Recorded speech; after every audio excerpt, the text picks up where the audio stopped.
New video and updates के लिए bell icon पर प्रेस करें और ऑल पर सेट करें। शुरू करते हैं अल्लाह के बाबरकत नाम से जो बड़ा मेहरबान और नहायत रहम वाला है। तमाम तारीफ़ें मेरे अल्लाह रब्बुल इज़्ज़त के लिए हैं। खौफनाक कहानियों के मुअज़्ज़ज़ नाज़रीन को मेरी तरफ़ से अस्सलाम वालेकुम।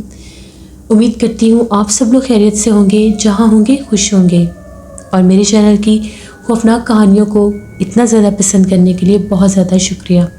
आज भी आप लोगों के लिए बहुत दिलचस्प खौफनाक कहानियाँ लाई हूँ जिन्हें आप लोग बहुत पसंद करेंगे। आज की पहली खौफनाक कहानी सोनिया शेयर कर रही हैं फैसलाबाद से। सोनिया कहती है, मैं फैसलाबाद की रहने वाली हूँ और आज आपके साथ अपनी ज़िंदगी में पेश आने वाली एक बहुत ही ज़्यादा ड्रावनी कहानी शेयर करना चाहती हूँ। आज से तकरीबन 9 साल पहले की बात है। हम लोगों ने एक घर रेंट पर लिया। उस घर में हम लोग शिफ्ट हुए। वो घर जो था बहुत प्यारा था, बहुत ज़्यादा बड़ा नहीं था और ना ही बहुत ज़्यादा छोटा था। हमारी फैमिली के लिए वो इनफ था। हम लोग 6 फैमिली मेम्बर थे, बहन भाई और अम्मी अबू। एक दफ़ा की बात है, ऊपर वाला जो हम लोगों का सेकंड फ्लोर पर एक कमरा था, वो हम लोगों ने एक स्टोर रूम बना दिया था और एक सिंपल रूम था। वो किसी का भी नहीं था, ना किसी का बेडरूम था। बस वैसे ही वहाँ पर हम लोगों ने एक सिंगल बेड बिछा दिया था कि कभी कभार दिल चाहता है तो इंसान जाकर ऊपर लेट सकता है, क्योंकि उसके बाहर एक टेरेस भी था। इसी तरह से मेरा दिल चाहा और मैं छत के ऊपर जाकर लेट गई कमरे में।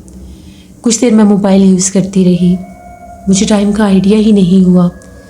रात के तकरीबन 9 बज चुके थे। सब घर वाले नीचे थे। एकदम से मुझे इस तरह से महसूस हुआ कि जैसे मेरे कमरे के बाहर कमरे का दरवाज़ा खुला हुआ था। टीवी लाउंज में जिस तरह से कोई गुजर के गया बड़ी तेज़ी से। अब जो बेड था वो बिल्कुल दरवाजे के सामने ही डाला हुआ था दीवार के साथ। तो मोबाइल यूज़ करते करते जैसे मुझे ऐसा फील हुआ कि बाहर से कोई गुजर के गया है। तो ना चाहते हुए मैंने बाहर की तरफ देखना शुरू कर दिया। तो बाहर कोई भी नहीं था। मुझे लगा मेरा वहम होगा कि कोई गुजरा है। फिर मैं मोबाइल यूज़ करने लगी। फिर मुझे ऐसे महसूस हुआ कि दोबारा से बड़ी तेज़ी से कोई गुजरा है और कदमों की आहट भी है। मुझे लगा कि शायद मेरा कोई भाई होगा या बहन आई होगी ऊपर। मैंने अपनी बहन को आवाज़ दी। मेरी बहन ने मेरी आवाज़ का जवाब नहीं दिया। मैं उठी और मैंने बाहर झांक कर देखा टीवी लॉन्च में कोई है, कोई भी नहीं था। मैं फिर आकर बेड पर लेट गई। मेरे तो वहमो गुमा में भी नहीं था कि वहाँ पर कुछ हो सकता है। अभी मैं मोबाइल यूज़ करते करते मैंने सोचा कि टाइम काफ़ी हो गया, मुझे भूख भी लग रही थी और मैं खाना खाती हूँ और नीचे चलती हूँ। मैं नीचे उठकर गई। जैसे मैं सीढ़ियों से नीचे उतरी थी, मुझे फिर ऐसा लगा जैसे कोई चलता हुआ सीढ़ियों के करीब आया है। पीछे पलट कर देखने पर कोई भी नहीं था। खैर मैं नीचे आ गई, मैंने खाना खाया।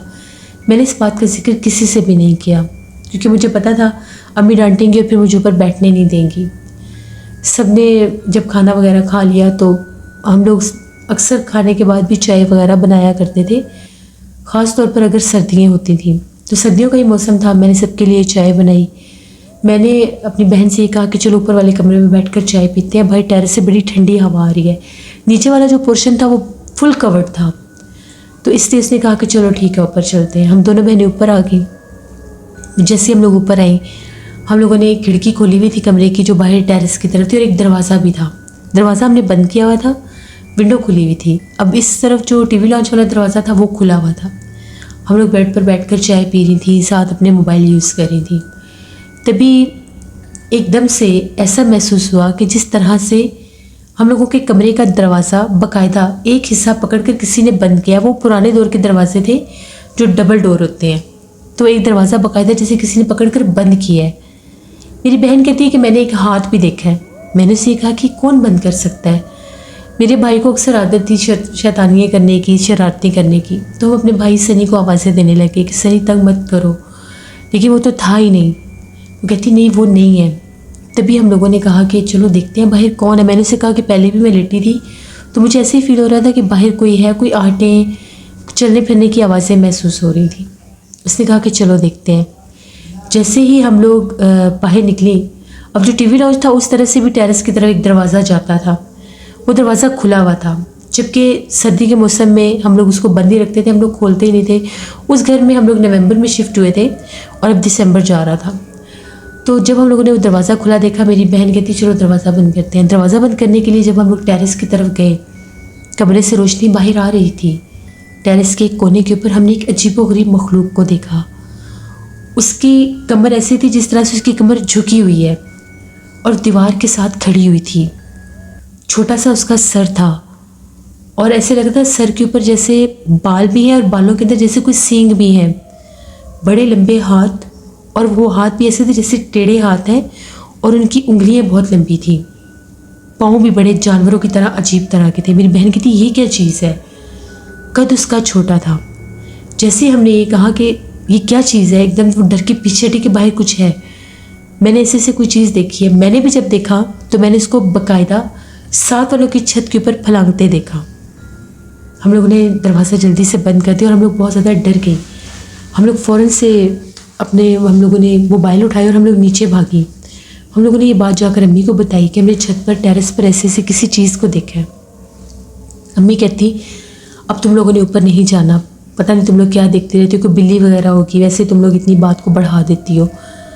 हम लोग अपने कमरे में भी ये चीज़ डिस्कस करते रहे कि पता नहीं वो क्या था और क्या नहीं। इसी तरह से 2-3 दिन गुजर गए, हम लोग ऊपर गए ही नहीं। एक दिन ऐसा हुआ, 3-4 दिन गुजरने के बाद ऐसा हुआ, अम्मी ने कपड़े वगैरह वॉश किए थे तो वो सूखे हुए कपड़े मैं उतार कर तीसरे फ्लोर से मैंने लाकर उसी कमरे में बिछाने थे, उस सिंगल बेड के ऊपर। वहाँ से मैं कपड़े वगैरह उतार कर लाई तो मैंने वो कपड़े एक साइड पर बिछा दिए और मैं खुद वहाँ बेड पर ही बैठ गई। बैठी बैठी एकदम से मैं लेट गई। मुझे बिल्कुल भी पहले नींद नहीं आ रही थी। एकदम से मुझे ऐसा लगा मेरा सर बहुत भारी हो रहा है और मुझे नींद आ रही है। मैं ना चाहते हुए भी बेड पर लेट गई, मेरी आंख लग गई। एकदम से मुझे ऐसा महसूस हुआ कि जिस तरह से मेरे पास कोई बैठा हुआ है और वो मेरे चेहरे के ऊपर हाथ फेर रहा है, और जिस तरह से मध्यम मध्यम सी आवाज़ों में जिस तरह से कोई कुछ पढ़ते हैं, गुनगुनाते हैं, वो गुनगुना रहा है। वो उन हाथों का लम्स मुझे आज भी याद है। एकदम से मेरी आंख खुल गई कि मैं किधर हूँ। तो कमरे में खूब अंधेरा था और मेरे पास एक छोटे से कद की मखलूक खड़ी थी। वो कोई औरत थी। उसका बहुत बड़ा सा फेस था और माथे वाला हिस्सा बिल्कुल जैसे गंजा सा था और उसके ऊपर 2 सींग थे। उसके हाथ मेरे चेहरे के ऊपर थे और मुझे देखकर मुस्कुरा रही थी। मैं इतनी डरी कि मुझे इतना भी याद है कि मैंने अपने पूरे होशो हवास से उसको धक्का भी दिया और जिस तरह से वो चीज़ पीछे जाकर गिरी भी, मैं वहाँ से चीखें मारते हुए नीचे भागी। मैं बहुत डरी हुई थी। जैसा लगा कि मैं पता नहीं मुझे ये पकड़ लेगी, मुझे मार देगी ये। जब मैं नीचे भागी तो मैंने ये बात अपनी अम्मी को बताई। मैं बहुत ज़्यादा परेशान हो गई। उसी वक्त हम लोगों को ऐसा लगा कि हमारी छत के ऊपर कोई ज़ोर ज़ोर से ईंटें फेंक रहा है, जैसे बहुत ज़्यादा ईंटें कोई फेंकता है टेरेस वाली जगह पर। अम्मी ने तो आयतल कुर्सी पढ़ना शुरू कर दी। अभी सिर्फ 7:30 बजे का टाइम था, सर्दियों का मौसम था। हम लोग सारे अपने एक बड़े बेडरूम में चले गए और दरवाज़ा बंद कर लिया। इतना शोर बरपा था छत पर जैसे कोई छत को तोड़ देगा, जैसे कोई ईंट पकड़ पकड़ कर ज़मीन पर मार रहा है ज़ोर ज़ोर से। मैंने अम्मी को ये कहा कि अम्मी यहाँ पर किसी मखलूक का बसेरा है, आप माने या ना माने। हमने उसको टेरेस पर भी देखा है और उसने आज मेरे चेहरे पर जैसे हाथ भी फेरा और मैं बिल्कुल सोना नहीं चाहती थी। जैसे मैंने वहाँ पर आकर कपड़े बिछाए, एकदम से मेरा सर भारी होने लग गया, जैसे गुनूदगी सी छा जाती है। अब्बू आए, तकरीबन 10 बजे के करीब अब्बू आए। अब्बू को सारी बात बताई। वो बड़े परेशान कि ये कैसे, अभी तो दूसरा माह में चल रहा है इस घर में। उस घर में जब हम लोग स्टार्टिंग में शिफ्ट हुए थे तो भी हम लोग ऊपर तो इतना जाते ही नहीं थे। हमें छत के ऊपर से आवाज़ें आती थी जैसे कुछ चलता फिरता है, तो हम लोगों को नहीं यकीन था कि ऊपर कोई हो सकता है। हमें यही था कि बिल्ली के कदमों की आवाज़ें होंगी। सर्दियों में बिल्कुल छोटी सी आवाज़ भी बहुत बड़ी महसूस होती है। वो रात हम लोगों ने बहुत डर के गुजारी। अगली सुबह जब छत के ऊपर जाकर देखा तो हम लोगों के छत के ऊपर कोई ईंट नहीं थी, लेकिन टेरेस के बिल्कुल दरमियान में एक काले रंग का दायरा बना हुआ था, जिस तरह से कोयले के साथ कोई दायरा बनाया गया है। उस दायरे के अंदर अजीबोगरीब ज़ुबान लिखी हुई थी और उसके ऊपर जिस तरह से सुर्ख रंग के, अब वो खून के निशान थे या कोई इंक थी ये नहीं समझ आ रही थी, वो ऊपर फैली हुई थी हर तरफ। जब हम लोग उस घर में आए थे तब वहाँ पर ऐसा कुछ भी नहीं था। अब्बू ने कहा कि यहाँ से किसी चीज़ को हाथ ना लगाना, यहाँ से नीचे आ जाओ। हमने टेरेस का दरवाज़ा बंद कर दिया। अब सीढ़ियों की तरफ तो दरवाज़ा था नहीं, अबू ने ये कहा कि कोई भी छत पर ना जाए जब तक हम लोग किसी आमिल को नहीं बुला लेते। अब इलाका नया था, जगह नहीं थी, हम लोगों को तो पता भी नहीं था वहाँ पर। साथ वाले लोगों से पूछा तो उनका ये कहना था कि हमें नहीं पता, लोग बताते भी नहीं है डर के मारे कि हम पर बात ना आ जाए।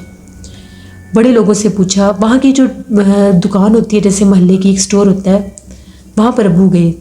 उनसे जब बात की तो उनका ये कहना था कि जिस घर में आप लोग शिफ्ट हुए हैं ये घर ठीक नहीं है, ये घर आज सेफ ज़दा है, ये भी घर आज सेफ ज़दा है, इसके साथ वाला भी आज सेफ ज़दा है।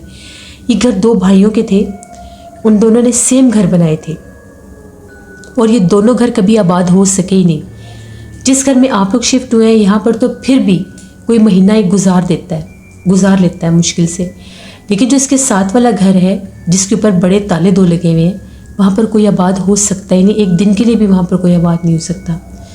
जिन 2 भाइयों ने ये घर बनाए थे उनमें से जो एक भाई था, जब इस घर में रहने के लिए आया तो पहले दिन ही उसकी बीवी को सीढ़ियों से किसी ने धक्का दे दिया था और वो यहाँ से सामान उठाकर भाग गए थे।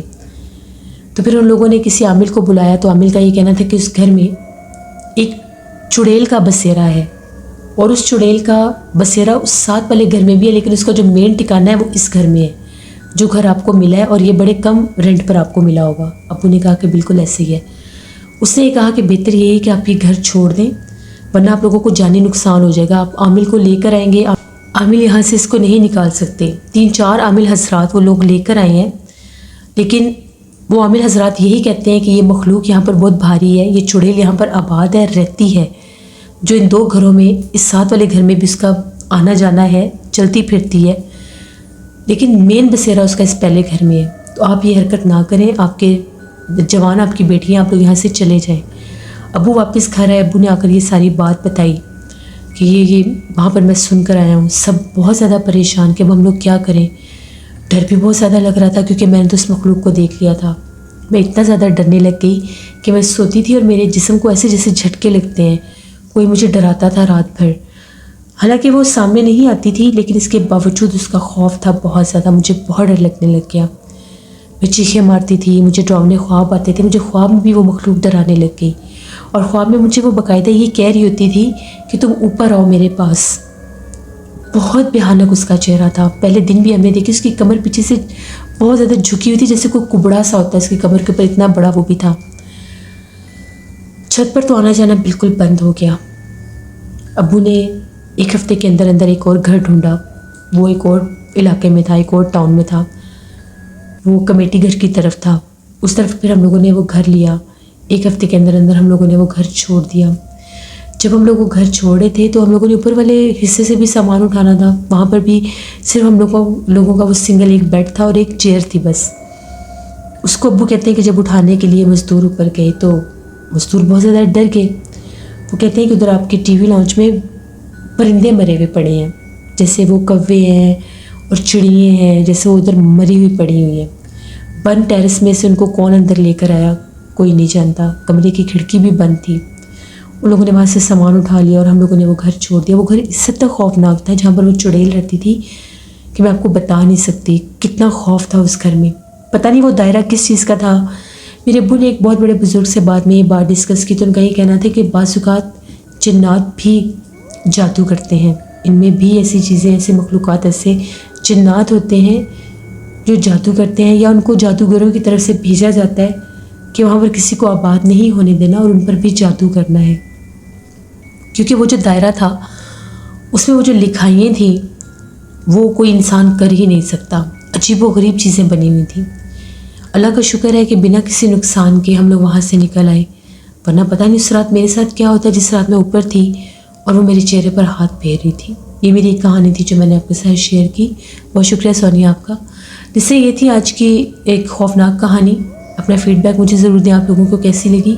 हमेशा मैं अपनी स्टोरीज़ में आप लोगों को मैसेज देती हूँ, जब भी आप लोग कोई घर लेते हैं, रेंट पर लेना हो या उसको परचेज़ करना हो, तो उस घर में हमेशा एक तो कुरान ख़वानी करवा कर जाना चाहिए, थोड़ी बहुत इन्वेस्टिगेशन कर लेनी चाहिए, या किसी साहिब इल्म को ले जाकर एक दफ़ा वो घर दिखा देना चाहिए, क्योंकि ज़िंदगी से बढ़कर कुछ नहीं होता। बाज़ जगहों पर ऐसे ऐसे जिन्नात होते हैं, ऐसी ऐसी मखलूक़ात होती हैं जो इंसानों को बहुत नुकसान देती हैं। नई नई बीमारियाँ लगना या हद से ज़्यादा बीमार होकर मर जाना भी शामिल होता है। तो अल्लाह हम सबको अपने हिफ्ज़ व अमान में रखे और ऐसे घरों से, ऐसी मखलूक़ात से हमें महफूज रखे, आमीन। अपना फ़ीडबैक मुझे ज़रूर दें, आप लोगों को आज की खौफनाक कहानी कैसी लगी। आप लोग भी अपनी खौफनाक कहानियाँ शेयर कर सकते हैं डिस्क्रिप्शन बॉक्स में दिए गए email ID noshinmer57@gmail.com पर। इसके अलावा आप लोग मुझे कमेंट बॉक्स में भी स्टोरी शेयर कर सकते हैं।